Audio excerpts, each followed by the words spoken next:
قرآن پاک میں زکوٰۃ دینے کا بھی حکم ہے، زکوٰۃ کے معاملات قرآن حکیم میں بیان ہوئے ہیں، زکوٰۃ خرچ کن پہ کرنی ہے یہ بھی قرآن حکیم میں بیان ہوئے۔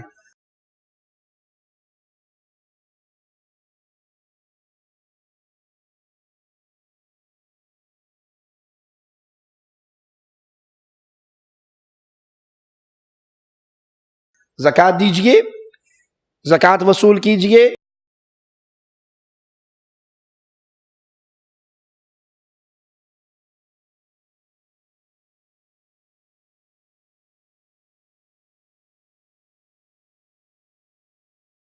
زکوٰۃ فلاں فلاں فلاں بندوں پر خرچ ہو، اس کی ڈیٹیل بھی قرآن حکیم میں موجود ہے۔ لیکن سوال یہ پیدا ہوتا ہے یہ زکوٰۃ کب وصول کی جائے؟ روزانہ زکوٰۃ دی جائے،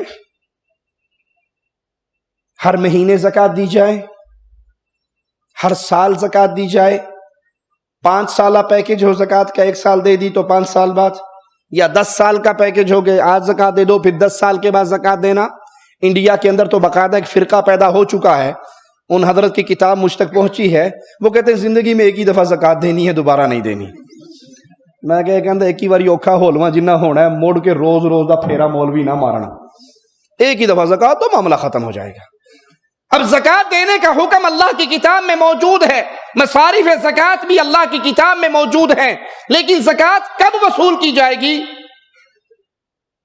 اس کا ٹائم پیریڈ کیا ہے؟ کتنے دنوں بعد، کتنے مہینوں بعد، کتنے سالوں بعد، یا زندگی میں ایک بار؟ پھر زکوٰۃ کس حساب سے دی جائے؟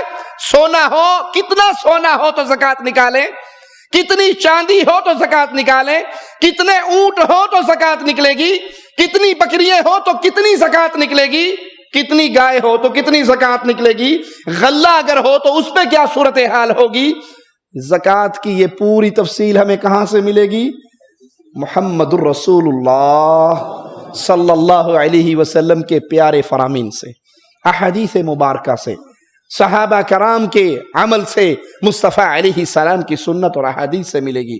لیکن آپ کو تو حدیث سے اللہ واسطے کا ویر ہے، آپ تو حدیث مانتے نہیں، آپ تو حدیث کے منکر، حدیث کے دشمن ہیں، تو پھر قرآن حکیم کی آیات سے ثابت کیجئے کتنی زکوٰۃ، جانوروں پر کتنی، غلے پر کتنی، سونے پر کتنی، چاندی پر کتنی، اور کتنے پیریڈ کے بعد، کتنے عرصے کے بعد، سال میں 2 دفعہ، سال میں 1 دفعہ، 5 سالوں میں 1 دفعہ، یہ پوری تفصیل لائیے اللہ کی کتاب سے پیش کیجئے۔